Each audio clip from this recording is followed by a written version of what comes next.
Why is it that some people just seem to achieve success again and again while others feel totally stuck, no matter how hard they're trying? I mean, we've all asked ourselves this, right? Is it just raw talent? Are they just incredibly lucky? Or is there something happening deep inside the brain that most of us are completely missing? Well, welcome to this explainer where we're going to break down the actual psychology of success.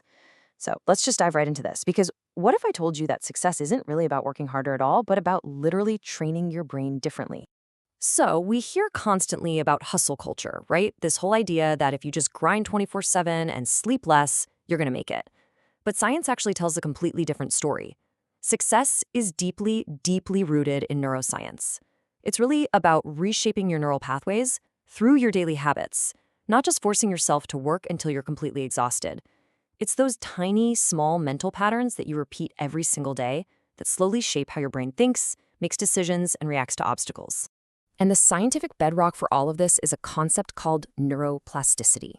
Now, the absolutely incredible part about being human is that your brain isn't just fixed. It doesn't just grow up and stop developing.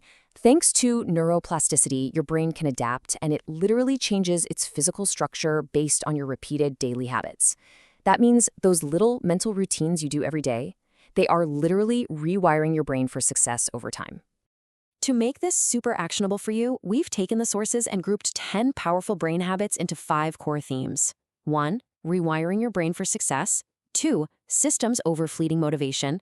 3. Reframing failure as feedback. 4. Protecting focus and curiosity. And 5. Optimizing body and environment.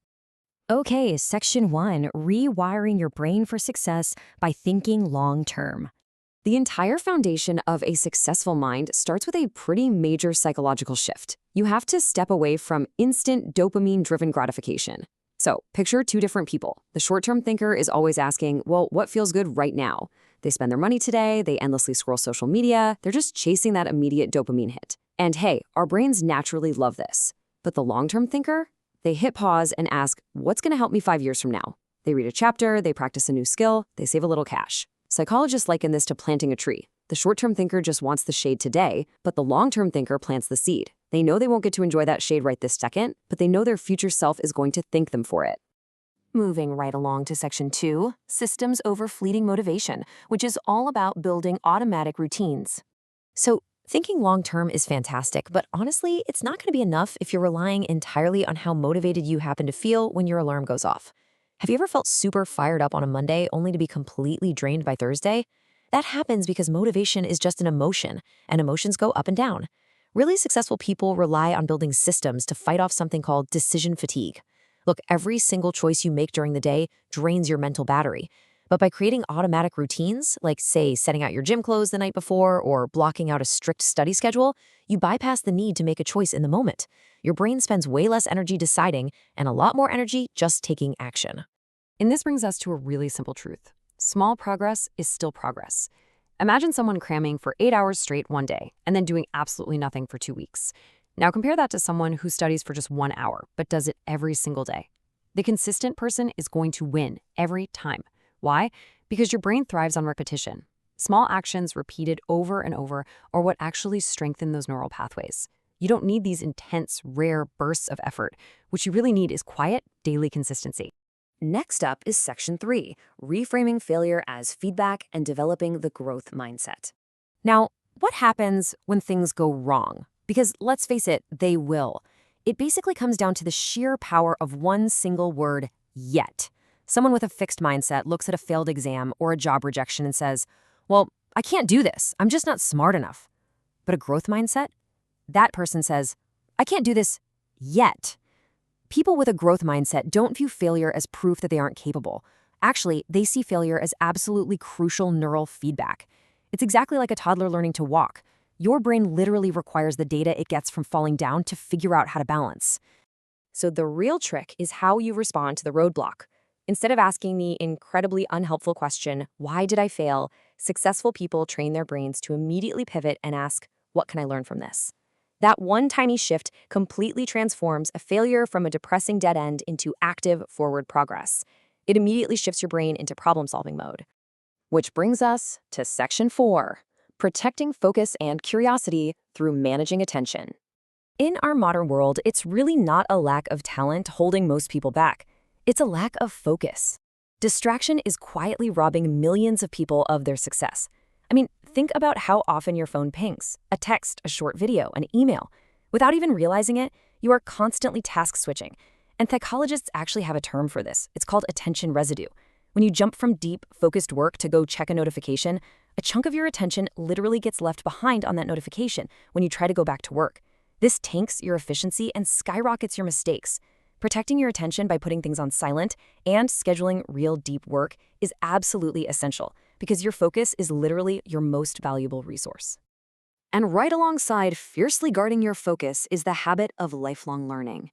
Reading books, taking online courses, or, listening to educational explainers just like this one. Lifelong learning keeps your brain flexible. Think of curiosity as a literal trip to the gym for your brain.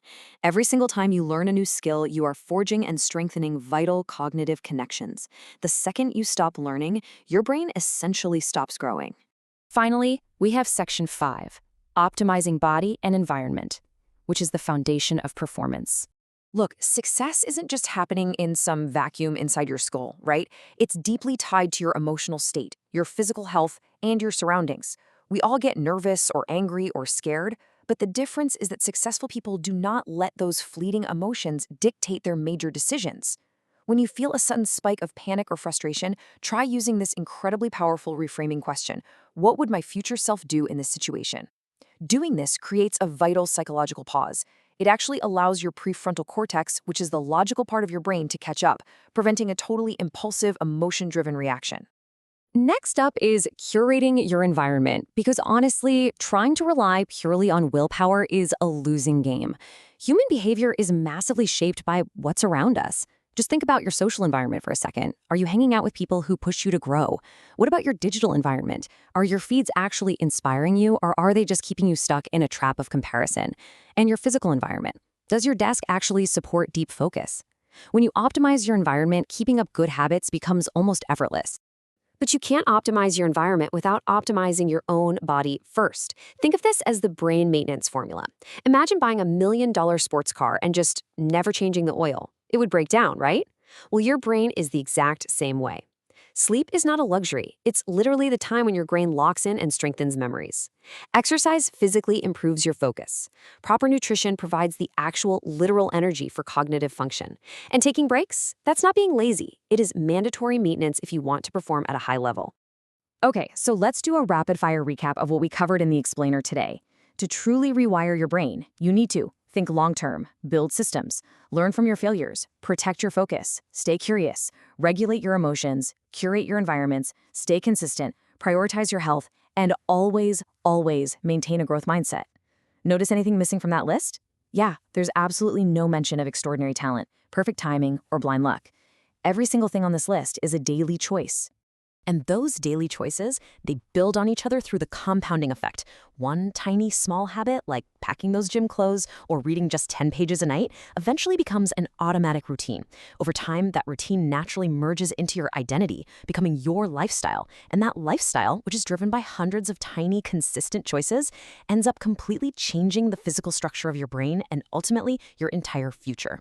Which leaves us with one final super important question. Don't sit there asking yourself how you can overhaul your entire life by tomorrow morning. Seriously, that is just a fast track to burnout. Instead, ask yourself this. What is one small habit I can start today? Just pick one single thing from our explainer today, because making that one small choice is the very first step to totally rewiring your mind. Thanks so much for joining me on this explainer. Keep learning, keep growing, and I'll see you next time.